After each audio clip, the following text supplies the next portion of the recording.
పేరు ఎదుల్లా అంజిరెడ్డి. మా స్వగ్రామము అన్నపర్తి, నల్గొండ మండలం, నల్గొండ జిల్లా. నేను 2013లో ప్రొహిబిషన్ అండ్ ఎక్సైజ్ సూపరింటెండెంట్గా హైదరాబాద్ నుంచి రిటైర్ అయిన తర్వాత నాకున్నటువంటి వ్యవసాయ క్షేత్రంలో ఎలాంటి రసాయనాలు, క్రిమి సంహారక మందులు, కలుపు మందులు లేకుండా సహజ సిద్ధంగా గో ఆధారిత వ్యవసాయం చేస్తున్నాను. మా మిత్రుడు ప్రదీప్ గిన అంతకుముందు గొర్రెలను తెచ్చుండే, దాంట్లో భాగంగానే government of India national livestock mission అనేటటువంటిది ఒక పథకం ద్వారా రైతులకు గొర్రెల పెంపకానికి సహాయ సహకారాలు అందిస్తుందని తెలియగానే నేను మా మిత్రుడు ప్రదీప్ కలిసి ఈ నేషనల్ లైవ్ స్టాక్ మిషన్ లోపల ఈ NLM పోర్టల్లో వాటిని గైడ్ లైన్స్ అన్ని డౌన్లోడ్ చేసుకొని అప్పుడు వెటనరీ జాయింట్ డైరెక్టర్ గా ఉన్నటువంటి శ్రీనివాసరావు గారిని కలవడం జరిగింది. జిల్లా వెటనరీ డిపార్ట్మెంట్ కూడా మంచి సహాయ సహకారాలు అందించింది.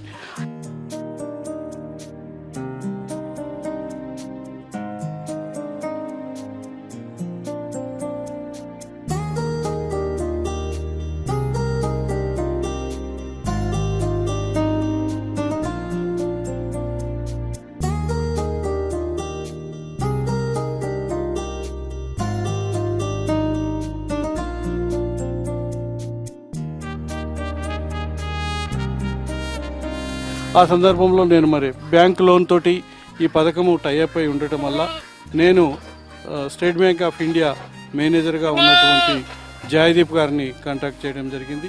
వారు ఏదైతుందో దీనికి ఉన్నటువంటి విధి విధానాలను లోనుకు కావలసినటువంటి గ్యారంటీస్ను అవన్నిటి కూడా వారితో చర్చించి అప్పుడున్నటువంటి బ్యాంక్ ఆఫీషియల్స్ తోటి కూడా సంప్రదించి DPR డీటెయిల్ ప్రాజెక్ట్ రిపోర్ట్ అంటాము, ఆ డీటెయిల్ ప్రాజెక్ట్ రిపోర్టును తయారు చేయడం జరిగింది. ఈ పథకంలో ఏంటంటే టోటల్ ఇది ఒక 1 crore ప్రాజెక్టు. 1 crore ప్రాజెక్ట్ లో బ్యాంక్ లోను 50 lakhs ఇస్తుంది. Government of India front end లో 25 lakhs, బ్యాక్ ఎండ్ లోపల 25 lakhs, 50 lakhs సబ్సిడీ ఉన్నది.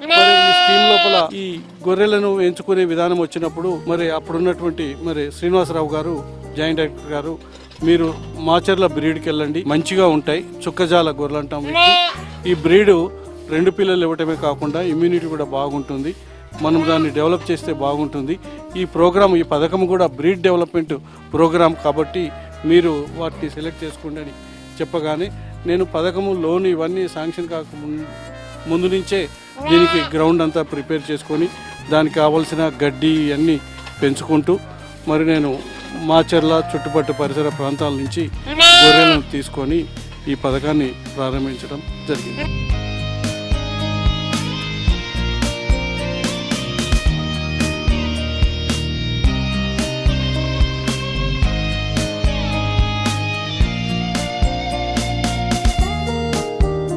మనం ఏ పని చేయాలన్నా దాంట్లో పూర్తి నిబద్ధత, తర్వాత దాంట్లో ఉన్న కష్ట సుఖాలన్నింటినీ కూడా అధ్యయనం చేయాల్సి ఉంటుంది. ఆ గొర్రెలను తీసుకురాగానే గొర్రెల పెంపకంలో ముఖ్యంగా చేయాల్సింది ఏంటంటే గొర్రెలు తీసుకోగానే ఫస్ట్ స్టేజ్ లోపల గొర్రెలు మన క్షేత్రంలోకి రాగానే వాటికి డీవార్మింగ్ చేయాలి. ఫస్ట్ డీవార్మింగ్ చేసిన తర్వాత ఒక వారము 10 రోజుల లోపలనే వాటికి వరుస క్రమంలో ఉన్నటువంటి వ్యాక్సినేషన్ షెడ్యూల్స్ కనుక ప్రారంభించినట్లయితే ఆ షెడ్యూల్ ప్రకారము వ్యాక్సినేషన్స్ PPR కానీ, లేకపోతే బ్లూ టంగ్ కానీ, లేకపోతే ఇంకా ఇతర ఉన్నటువంటి ఫుట్ అండ్ మౌత్ FMD కానీ, ఇట్లా HS కానీ, ఇట్లా వ్యాక్సినేషన్స్ అన్ని తీసుకుంటే గొర్రెలు మందను ఆరోగ్యంగా పెంచవచ్చు. గొర్రెలకు కావాల్సింది ఏంటంటే మంచి వాతావరణం ఇవ్వాలి, మంచి ఆహారం ఇవ్వాలి. తర్వాత డీవార్మింగ్, వ్యాక్సినేషన్ షెడ్యూల్స్ కనుక క్రమంగా పాటించినట్లయితే ఆరోగ్యకరంగా గొర్రెలను పెంచుకోవచ్చు అనేటటువంటిది నా యొక్క ఈ చిన్న అనుభవంలో నేను నేర్చుకోగలిగాను. వెటనరీ డాక్టర్ సందీప్ రెడ్డి గారు ఉన్నారు. ఏదైనా ఏ విషయం రాగానే వారితో చర్చించి దానికి ఏంటి రెమెడీ, ఏంటిది, ఏమైతుంది, అసలు ఎందుకు వచ్చింది అది అనేది నేనుగా తెలుసుకుంటాను. ఫస్ట్ నేను తెలుసుకున్న తర్వాత వాళ్ళు చెప్పినటువంటి దాంతో కంపేర్ చేసుకొని నా దగ్గర ఇక్కడ గొర్రెల కాపర్లు ఉన్నటువంటి అంజి కానీ, సీను కానీ వాళ్ళతోటి చర్చించి దాన్ని ఏం చేస్తే దాన్ని బాగవుతుంది, దానికి ఉన్నటువంటి వ్యాధి కారకం ఏంటి అనేటటువంటిది చూసి దానికి నివారణను కనిపెట్టడం జరుగుతుంది. తర్వాత నా షెడ్ను కనుక మీరు చూసినట్లయితే ఇదంతా ఒక 6 feet హైట్ మీద ఎలివేటెడ్ షెడ్ వేశాను నేను. వాస్తవానికి ఇది ఖర్చుతో కూడినటువంటి పని, ఎక్కువ ఖర్చు కూడా అయ్యింది. ఈ ఎలివేటెడ్ షెడ్కు ఎందుకు పోయాను నేను అంటే గొర్రెల ఆరోగ్యం కోసం, గొర్రెలకు పరిశుభ్రమైనటువంటి గాలి ఇవ్వడానికి ఏదైతుందో వీటిని ఎత్తు లోపల నిర్మించి మలమూత్రాలు ఎప్పటికప్పుడు కిందికి పోయేటట్టు అన్ని రంధ్రాలు ఉండటం వల్ల వాటి యొక్క ఎరువు మూత్రం కూడా ఎప్పటికప్పుడు కిందికి పోతుంది. కాబట్టి గొర్రెకు వెచ్చనైనటువంటి మంచి వాతావరణాన్ని నేను ఇక్కడ అందివ్వగలుగుతున్నాను. తర్వాత నేను వాటికి మంచినీరు కూడా పరిశుభ్రమైన నీరు అందించడానికి ఏర్పాట్లు చేయడం జరిగింది. మంచి ఆహారాన్ని అంటే సూపర్ నేపియర్ను తృణధాన్యంగా తృణగడ్డిగా, తర్వాత హెడ్జిలూస్ అన్నేమో పప్పు ధాన్యపు జాతి గడ్డిగా తీసుకొని ఈ రెండింటిని మిక్స్ చేసి వేస్తున్నాను. అయితే ప్రభుత్వ పథకంలో చెప్పినట్టు 5 ఎకరాలు 500 గొర్రెలకు సరిపోదు. వాస్తవానికి కనీసంగా 10 ఎకరాలలో గడ్డి పెంచితే కానీ మనం 500 గొర్రెలకు సరిపోను గ్రాసాన్ని అందియలేము. ఇదే కాకుండా నా దగ్గర ఉన్నటువంటి ప్రశాంతమైనటువంటి వాతావరణం కూడా, చల్లటి గాలి, తర్వాత మొక్కలు, ఈ ఆహ్లాదకరమైనటువంటి వాతావరణంలో కూడా నా దగ్గర గొర్రెలు ఆరోగ్యంగా పెరుగుతున్నాయి.